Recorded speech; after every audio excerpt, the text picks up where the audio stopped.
When my son was hospitalized at Rochester General Hospital, the doctors and nurses used to tease me because I'd bring along my college books to study, and the noisy pediatric floor isn't a great place to study.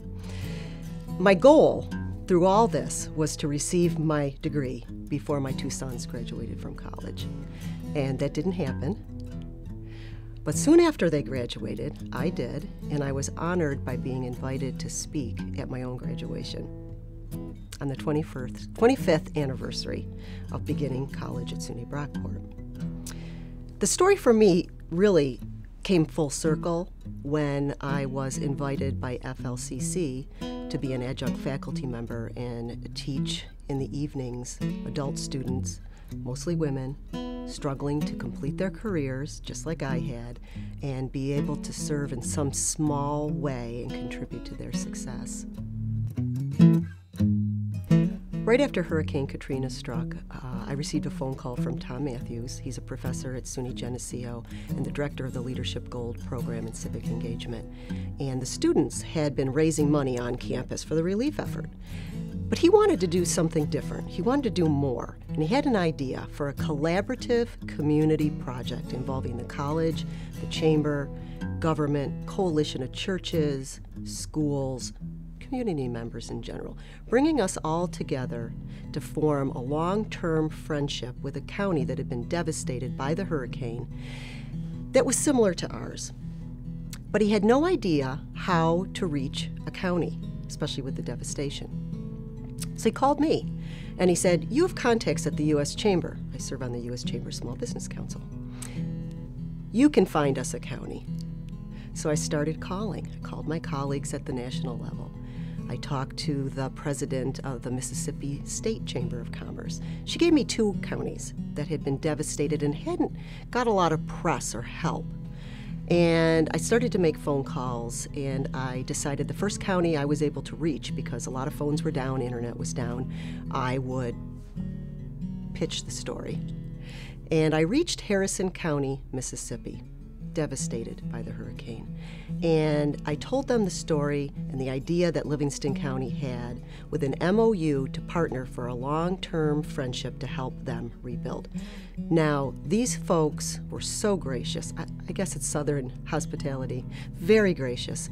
And they were struggling with the day-to-day issues of no flushing toilets, no drinking water, but they listened to what I was saying and agreed to partner with us in this memorandum of friendship. 5 years later, I'm proud to say we've sent 19 work trips to Harrison County, Mississippi to help them rebuild, and we've also formed a 501c3, Livingston Cares, that will continue this work in the future. In 2007, I was introduced to a Xerox engineer from Ghana, and he had partnered with Mayor Duffy's office in the Sister City program to plan an event. And they wanted help from Livingston County because the #1 industry in Livingston County is agriculture. And in Ghana, the #1 industry is agriculture.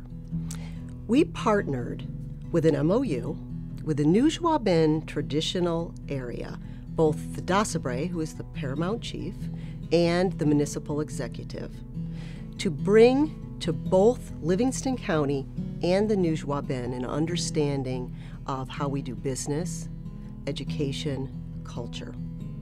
In 2009, I was invited by the Dasabre to visit Ghana as a citizen diplomat and participate in the Aqua Tukese Festival, which is the Festival of Chiefs, to visit businesses and schools, to speak, and the most important thing, to help facilitate the formation of their very first Chamber of Commerce in the Nujwabin. Also, the Tourism Committee and the Women's Leadership Committee. But the thing that scared me the most the week I was there was the last engagement that was scheduled. And that was a breakfast where I was to speak to 30 businesswomen, which I do often here in the States.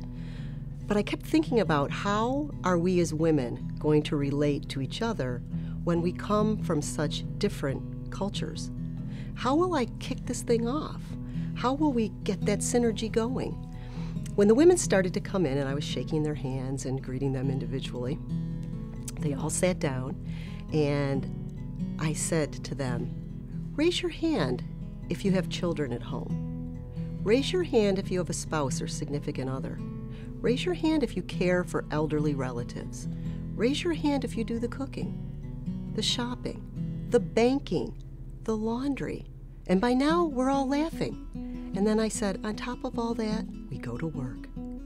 Women all over the globe have something in common, and that's that juggling. No matter what culture you come from, you juggle career and home.